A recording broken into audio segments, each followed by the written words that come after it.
You just let me know when I can start. I guess you can see my screen. Do you can see it on the whole screen or just in the small No, I see box? it in the big, and I have Okay. started the recording so that everybody is aware also. And for people watching, you can click on the individual screens of the different people, including the one from Christian, if you want it big. Okay, perfect. Okay, great. So good afternoon, everyone. Dear Impact Lions and Impact Enterprise owners, welcome to 4P Group's third e-pitching event, which, as you know, goes under the name the Impact Lions Den. Basically building on our Impact Investor Circle series, which was running for the previous 3.5 years. My name is Christian Kinkombe. I'm the co-founding managing partner of 4P Group. I'm also a partner with Impactpreneur Africa Limited, which is based in Lusaka, Zambia. I'm a future partner of Waterpreneur Limited, which is based also here in Switzerland, and a board member of the Swiss Impact Investing Association. So, as some of you also know, I'm also a correspondent with the Entrepreneur Magazine and a grow partner with ENTNEST platform, which is hosting today's event on their platform. And of course, we invite you all to join the platform if you haven't already done so. So first of all, as you know, venture capital and private equity are increasingly important as drivers of economic growth and entrepreneurship in Africa in general. And why impact? Well, as founders heard during the introduction of the SDG Impact Standards, which we carried out last week, and which we are scheduled to do in person in October during the Zambia Impact Investing Summit in Lusaka, the SDG Impact is 100% focused on the private sector to ensure that its contribution towards sustainability and the SDGs. So it's a recognition that in order to achieve the SDG, we need the private sector and we need to finance the SDGs with private impact capital. So why do the SDGs and sustainability matters to business, and why now? We need the contribution of the private sector to achieve the SDGs as much as the private sector needs the SDGs. So for the private sector to contribute to sustainability and the SDGs, an external environment is also needed where the business can continue to strive and survive in the future. For example, as you heard last week, more than 50% of the global GDP depends on highly functioning biodiversity and ecosystem services. So from the more than 250 investment firms investing on the African continent, we have reached out to around 50 of those investors to ask them if they would like to be our impact lions and lionesses throughout the series. For today's event, we have chosen only those who have expressed an interest in at least one of the solutions being pitched. If our impact investors would kindly introduce yourself by name and location, they would be very much appreciated. Maybe we could start with Lina. Hello, can you hear me? Yeah. Hi, everyone. Nice to meet you. My name is Lina Kacyem. I'm an investment manager for Launch Africa Ventures. I am based between Abidjan and New York, Abidjan in Côte d'Ivoire. My background is mainly in insurance, venture capital, international development. Very excited to be here. Nice to meet everyone, and I'm looking forward to the pitches. Okay, thanks a lot, Lina. Then I got a message just 45 minutes ago from Sven Haefner, who's the founding partner of 3030 Capital in Lusaka, Zambia. As you know, investors are very busy, and he wrote to me that they basically have a submission deadline for a fundraising in one of their businesses, and the deadline is today. So unfortunately, he had to pull out in the very last moment. So maybe we'll move on to Capello Temane. Are you there with us?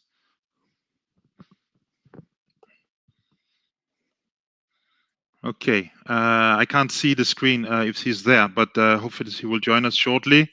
And then again, Mrs. Millicent Devena from Acumen, like Sven, she also just 1 hour ago, she wrote to me that she's not also able to join the pitches today because they have investment committee meeting. So you should see investors are very busy, but we are very fortunate to have Valentin with us. Valentin, could you please introduce yourself? Thank you very much.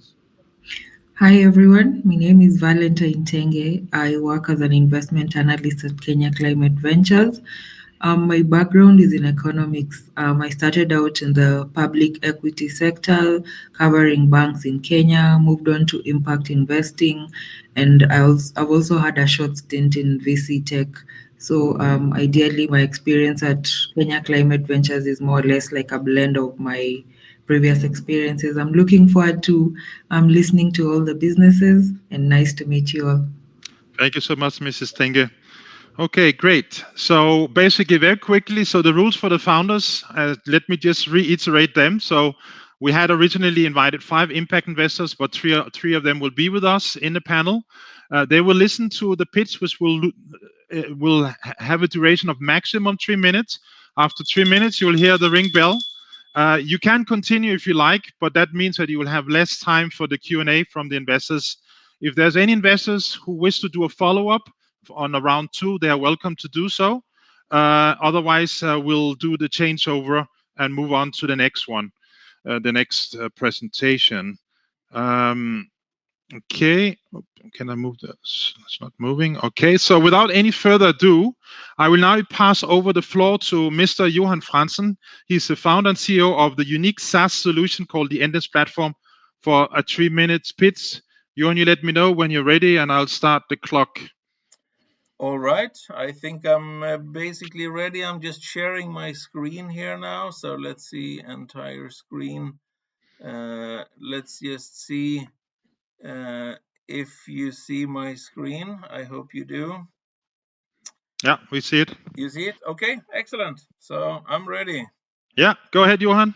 Good luck. All right, so hello everybody. I'm Johan Franzen. I'm the founder and CEO of ENTNEST, the platform on which we are hosting these different events. I appreciate very much being here, and of course the great connection with Christian and all the great entrepreneur networks and people that he has in his network.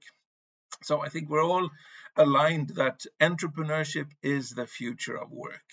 And that's really why I created ENTNEST. So ENTNEST is a digital infrastructure for the local and global entrepreneurship ecosystem.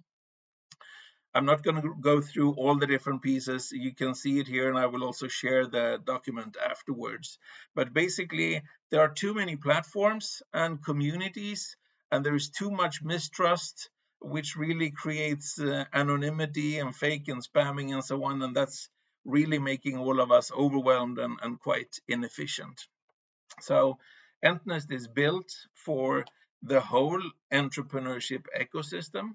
So that goes all the way from support organizations, different kinds, aspiring founders, established entrepreneurs, trusted mentors, and so on. And how do we make this happen then? Well, we really want to facilitate and enable the collaboration through being an invitation-only platform.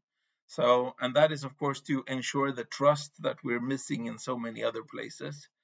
It's also a all-in-one toolbox for the synergies. So not like some of the others, which has only the video tool, and then for continuous interaction, you still have to go to WhatsApp or LinkedIn or somewhere else, right? But that's not creating the synergies that we need there.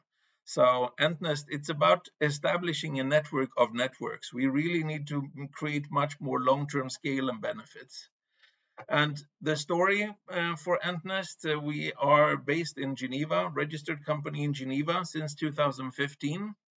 And we really do believe that entrepreneurship can solve the world's challenges, but we need a better way of connecting and so on. So we have raised 750,000 Swiss francs through angels at this point. And yeah, it's really about making these connections and building synergies instead of duplicates, and allowing entrepreneurs and their business to focus on the core and the growth of their businesses. So community, communication, collaboration, it's all needing to happen through trust and real human interaction. Our intent and wish, of course, here is really to make the entrepreneurs much more successful and reduce the challenges that is there. 8,000 members, more than, and also more than 60 countries represented. So the platform is ready. We are on it, and you have an opportunity of setting up your profile afterwards if Christian shares an invitation link. I've put in two different options here. I'm interested in simply moving forward here, and the first option would be 400,000 for 49%, but I am also open to 800,000 for the complete business. I think entrepreneurship is for the young people and needing to drive. And I'm happy to stay around and, of course, assist with driving this, but we have huge opportunities going forward. All right. So Okay, thank you, Johan. That was 4 minutes. Yeah. So there's 4 minutes left Yeah. for the Q&A. Yeah. So perhaps, Lina, you don't want to ask the first question? Putting me on the spot. Sorry, I was kind of going If you want to through think a it. little bit more, Valentina, since you're into the tech, would you want to start with the question? I'm interested to know what specific sectors the platform is interested in, because the VC industry is very wide and very siloed. So do you have specific industries?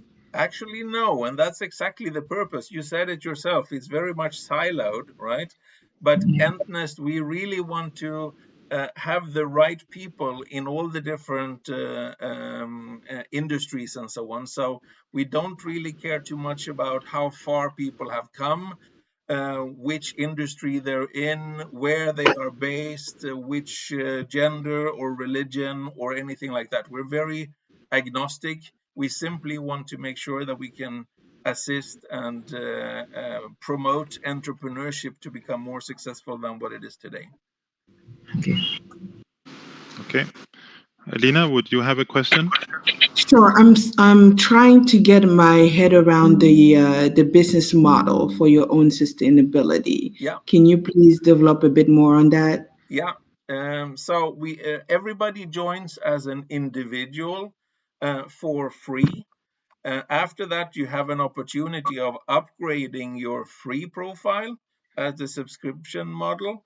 You can also add a business profile for your venture, and there are different levels then of subscriptions depending on how big you want the profile to be.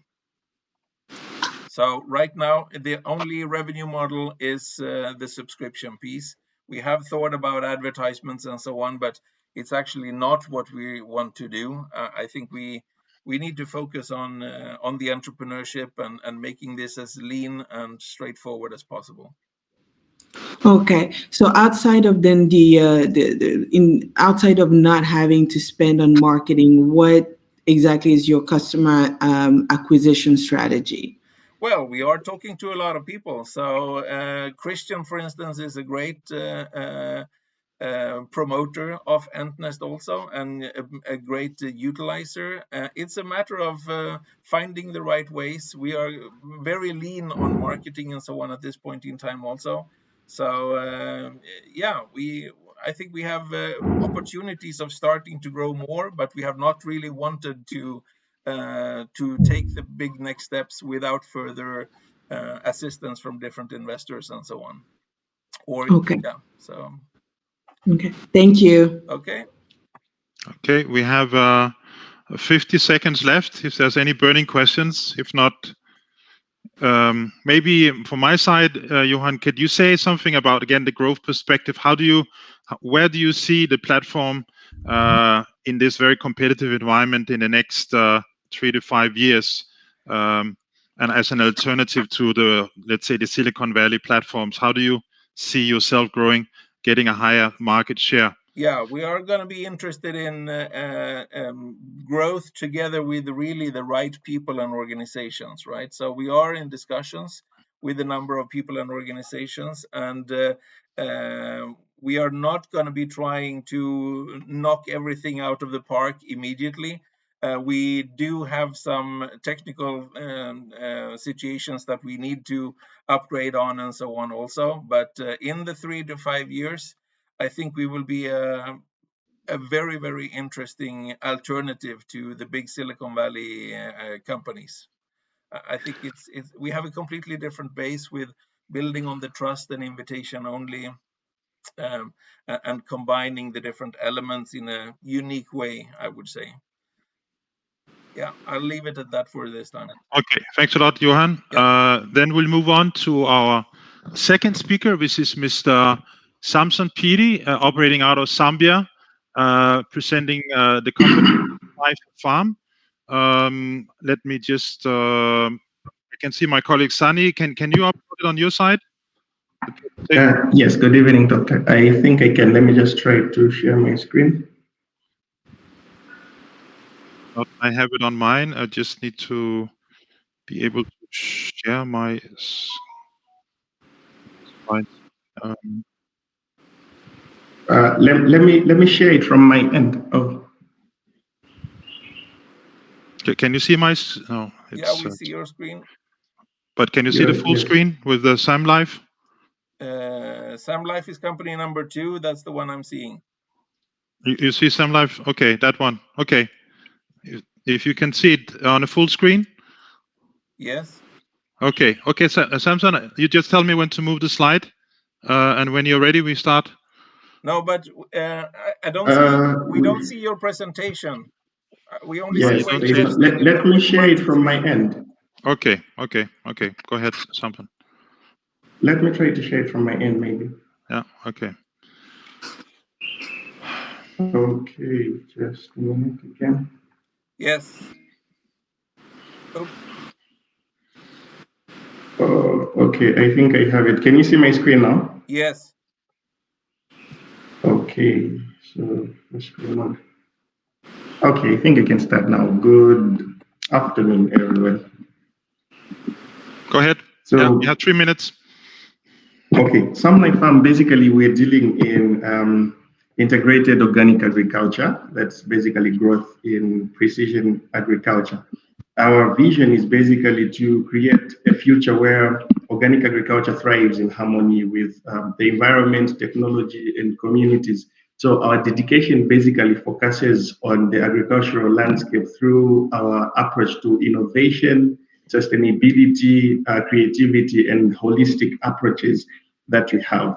So the problem that we've identified basically, because we're working with smallholder farmers, is they usually sell their produce, whatever they produce from their various farms, they are selling raw on the open market. So this doesn't necessarily give them enough returns, which they're supposed to make if they were to go into processing. So basically, that's the problem that we've been able to identify amongst the other problems which have to do with environmental degradation, resource management, amongst others, which smallholder farmers are facing. And then the solution that we have is basically the provision of market access. So we're buying raw produce from the farmers, smallholder farmers themselves, and then we're able to produce them. So currently we're dealing in broiler processing. So we process the broilers and then add value. Then we're able to supply to an unmet demand that our market has. And then the other solution that we are offering to the problem is providing access of sustainable agricultural techniques, basically, and then the technical training that smallholder farmers need in order for us to engage in the integrated organic practices that we are employing. The market, from the total accessible market globally, we see on the scale that is projected to raise to over around 440 billion, that is by 2030, in relation to the SDGs agenda. And then the market share, therefore, can be divided into the following. That is like 44% from North America, 44%, and then 26% is produced and sold from Europe, and then we have 19% from Asia, 7% Latin America, and only 4% is coming from Africa. So when we're looking at the demand of organic food, which we need as human beings to consume, so Africa is only producing about 4%. And then our serviceable available market that we are going to service from Africa and that we are servicing currently is only about 4%. And then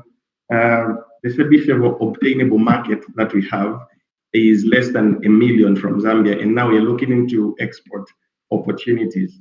We have a management team of specialized agronomists like myself, veterinarian doctors, financial managers, sales and marketing guys, and then we also have guys in the IT. So we bring together a collective of more than half of a decade of experience. So the model basically is integrated model of doing organic agriculture, which we are employing. And then currently our traction and milestone is we've been able to strategically form a partnership with smallholder farmers and distributors. So when we get produce from them, we're able to easily supply. And then the traction that we have from there is the partnerships which have been able to help us facilitate an entry into new market spaces.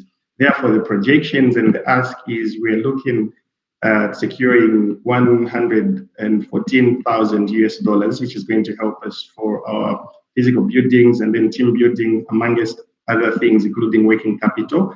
And then our pro forma statements, of course, looking positive that by the 5th year, we should be able to have 4.8 million generated in revenue. Thank you. Okay, thank you very much, Samson, for the presentation. You took 4 minutes and 20 seconds, so that leave you with 3.5 minutes for Q&A from the investors. So who want to start first? Lina, will you want to ask the first question, please?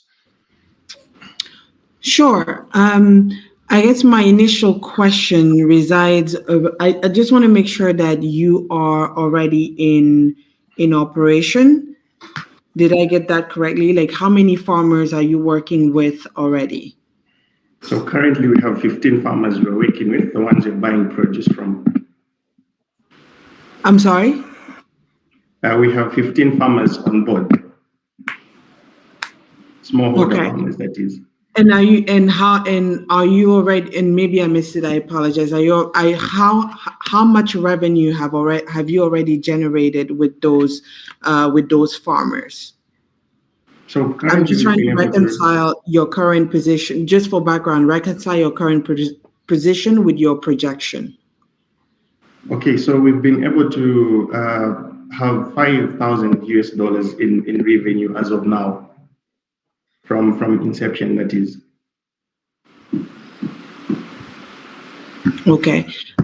Is it possible, Christian, to put back, and I'll let Valentine ask her additional question, but I just want to put back the slide on their projections. Yeah. Can you upload that, Samson, please? Okay. Let me open it again. I just closed it.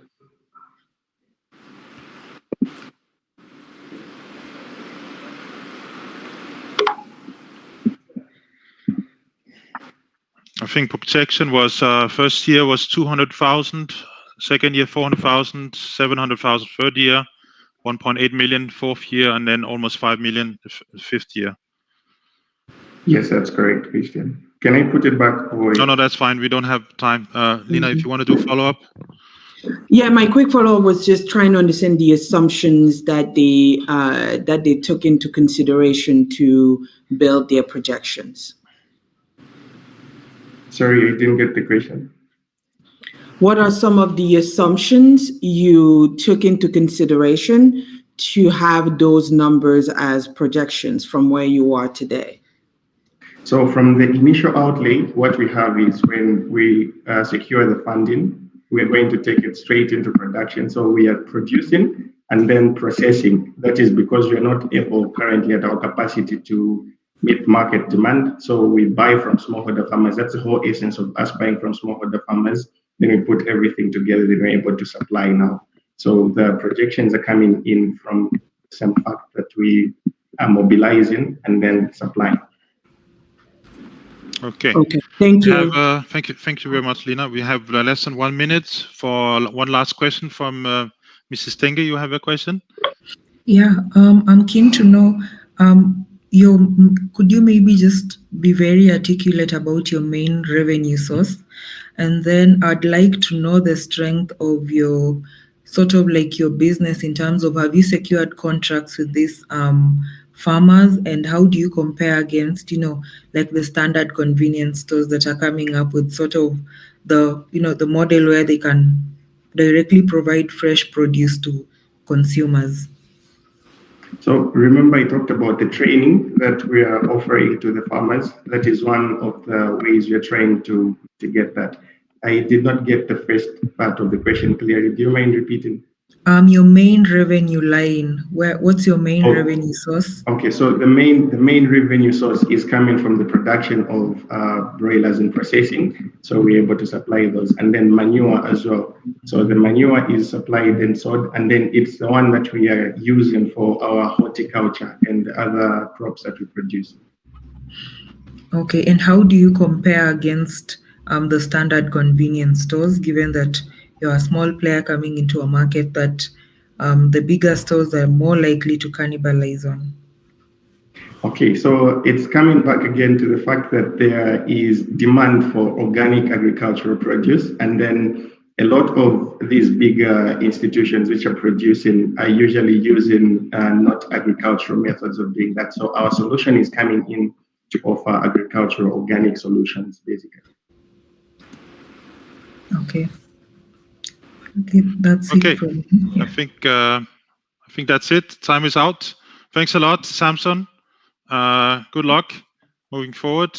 Now we are moving on to the third presentation, which is Dr. Kelly. I'm trying to share my screen with the presentation. Don't know if you can see it. Can you see it? Not yet. Not yet. It's freezing, Johan. I don't know why I can't share my. I see everybody, let me but try I again. don't see your screen. No, for some reason it's. Okay. Here it comes. Can you see it now? Yes, now it comes. Okay, doctor. Let me know when you're ready. When you have 3 minutes to pitch. Okay. Lillian, Kelly, are you ready? Okay. Good afternoon, Dr. Christian. Okay, so I start the timer now. 3 minutes. And good afternoon. Go ahead. Yeah, I am a story like it exists in the field. Thank you. I am ready to go. Yeah, okay, go ahead.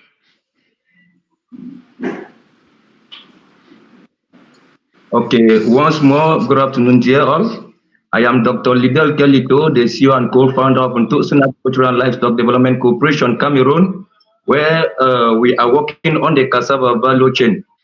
The central region of Cameroon is quite ideal for cassava production and has better soils and more arable land than the other regions of Cameroon. Absence of dense. Oh, sorry. I don't know. I can't hear anything. Yeah, I think he may have connection issues. So too. Yeah, and he's in delay. I think so too. Yeah, he should cut off his camera. That sometimes helps. Yeah, Kelly, did you hear that? Yeah, he's off. He's up in the right corner there, and he has issues with connectivity there. I don't know if we are good. Is it okay now? Yeah, Kelly. Yeah, okay. Try again. Try again.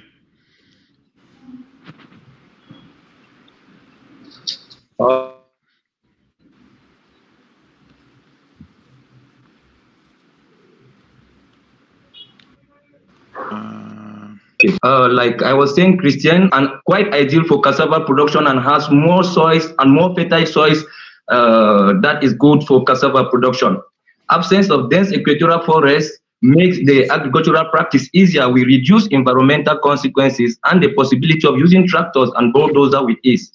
The central regions contribute to place Cameroon among the top producers of cassava in Africa. Cameroon is 36 in agricultural potential by the Food and Agricultural Organization, and only 13% of the total land area of the country comprises of arable land. That is, there is therefore abundant fertile land, and many farmers grow cassava as one of their staples. Adding to its potential to produce adequate quantities of cassava, Cameroon produced an ample market for cassava starch and flour with an annual consumption by its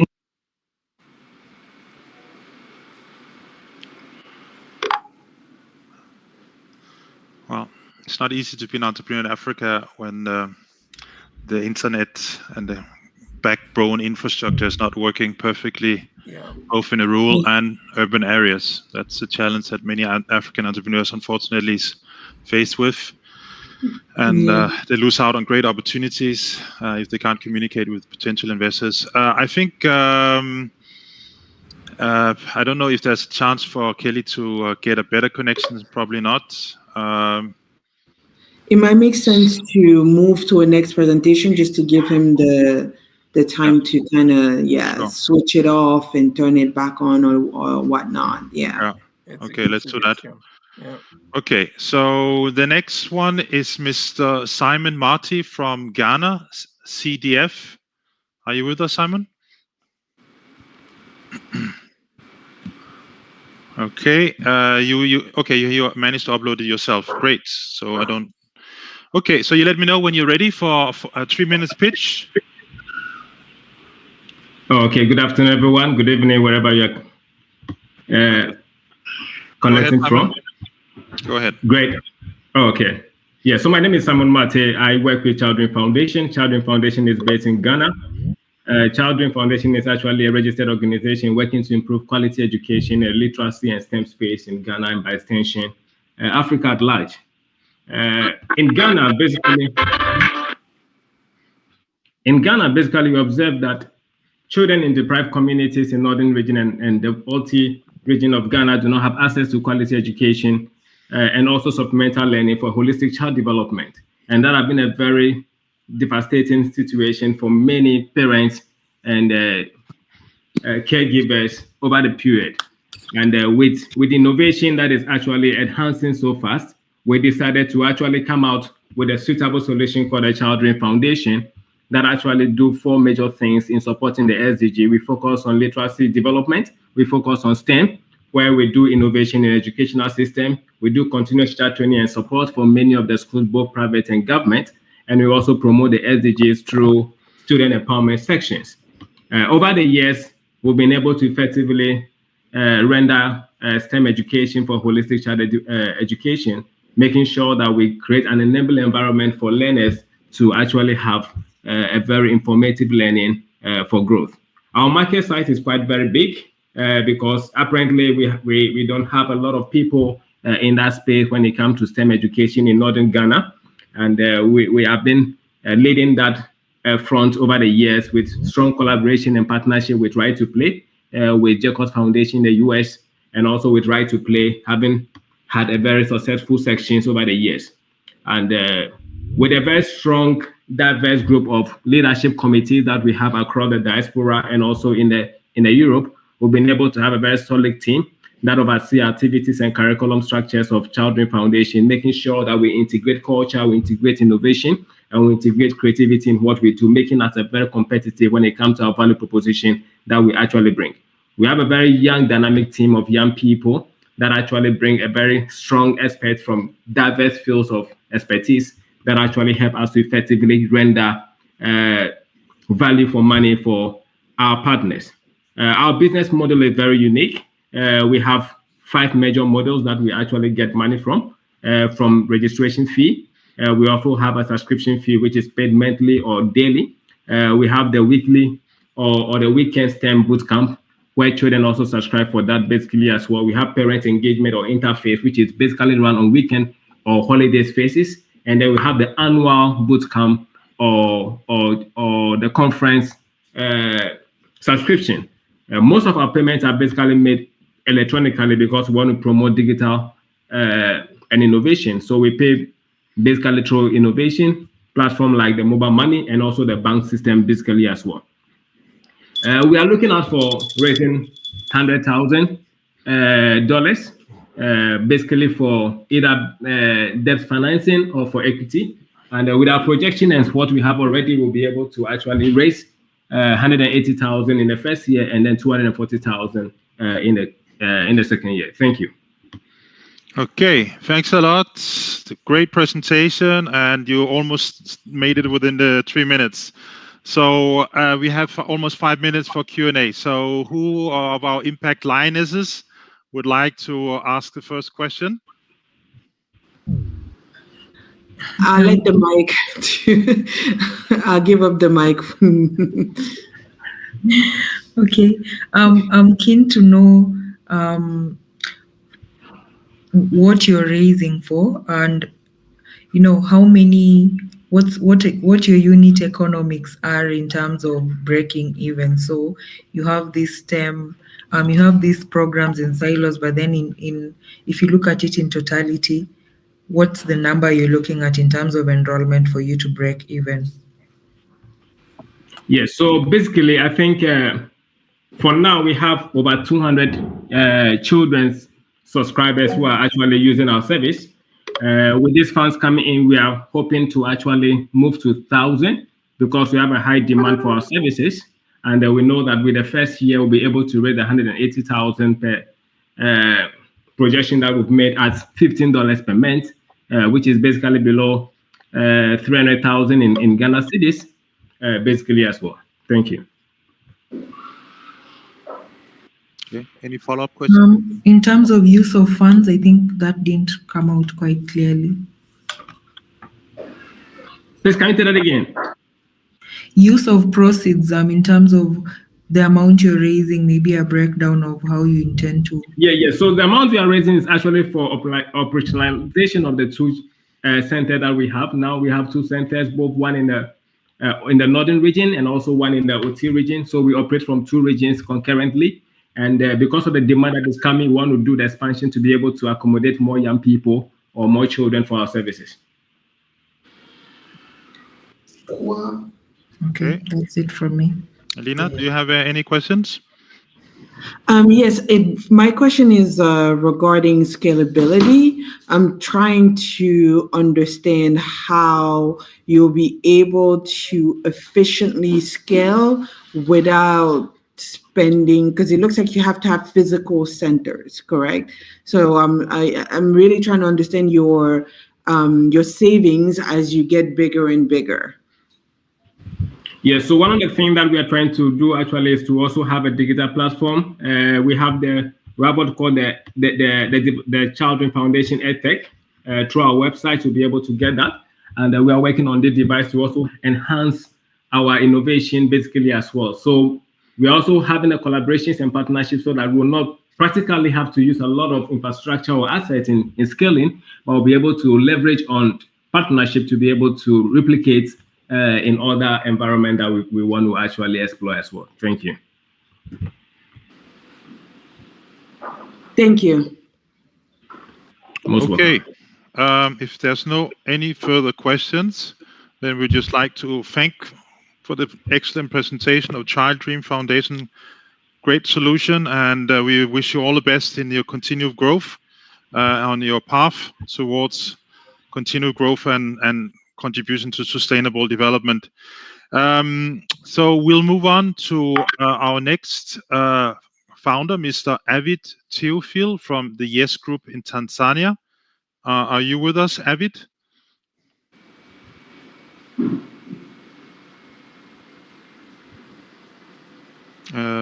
Sani, can you see if he's there? I can't see my screen. Yeah, I don't see him there. Okay. But maybe Kelly wants another chance, or if you want to continue down the list first. I can't see him as well. Okay, Kelly, we'll give you another shot. Hopefully the sound will work better this time. Are you ready, Kelly, for another presentation?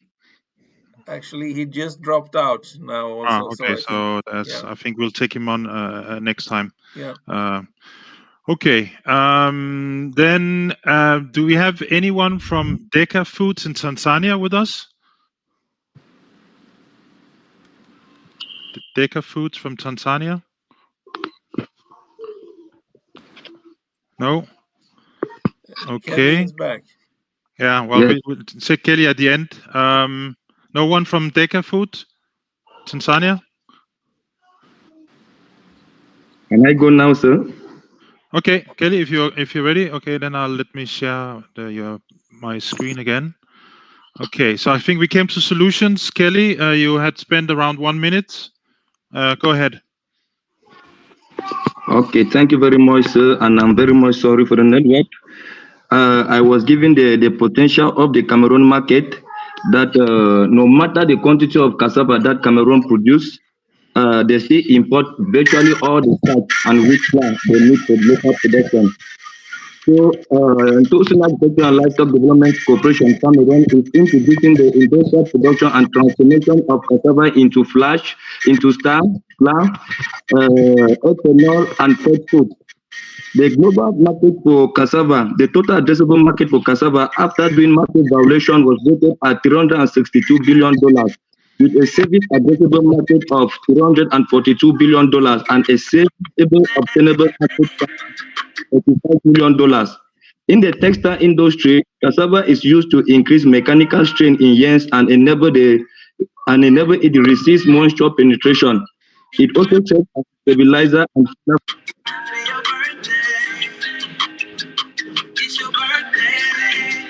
Sorry, someone is. Can someone who's not speaking please turn off mute yourself? Patrick, can you? I don't know if you are the one with the phone. Can you please mute yourself? Patrick, can you please mute yourself? It's difficult enough to hear the presentation with the bad connection. Okay, so can I continue? It's not. Sani, can you please send a message to Patrick and ask him to mute himself? Pardon? Message to Patrick and ask him to put himself on mute because it's disturbing the presentation. Patrick, can you please put yourself on mute if you can hear me? Sure. Okay, thanks a lot. Okay, Kelly, please go ahead. Okay, so I was saying the total addressable market for cassava, for the products that will be putting into the market, was valuated at a rate of $362 billion, with a service addressable market of $342 billion and a serviceable obtainable market size of $35 million. That is the various industries that are using cassava starch and cassava flour in Cameroon.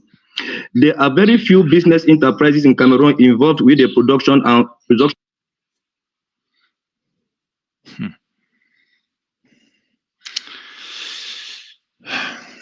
Yeah, I guess it was not meant to be. In any case, Dr. Lidel, Kelly, we have your pitch deck. We'll share your pitch deck both with the Impact Lions who are with us today, as well as the 3 others who unfortunately was not able to join the session today. And then if they want to have a follow-up meeting with you, they will communicate that to us and we'll set up a bilateral meeting with you and the investor who might be interested in getting on with their, let's say, pre-due diligence of your solution. So, yeah, so thanks a lot, Kelly. Sorry about that. It's not your fault that the backbone infrastructure in Cameroon is not working optimally. Okay, so let's move on in interest of time. We have the next one will be, we didn't have anyone from Deka Food in Tanzania. Do we have anyone, the founder from Mrs. Lillian Secelela Madeje from Niajiri, also in Tanzania with us? Sani, did she communicate to you? No, she didn't communicate, but okay. I think earlier in the week she said she would be available. So I don't know. Okay, but she's not available now when we need her. So, okay. Do we have the founder of Saba Foods in Zambia Limited with us?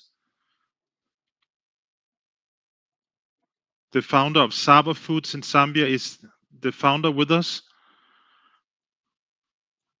Don't have the name of the founder. They're operating together with another entity in Lusaka, Zambia Enterprise Facility Foundation, I think, who are supporting that company. None of them is there. Okay, we had a few backup companies that, because of time, was not able to pitch at our previous impact session. Are there any of those founders who did not get a chance because of time limitation or technical problems last in June, who are with us today, who want to take advantage of the fact that we still have 10 minutes left of the 1 hour that we allocated for today's event?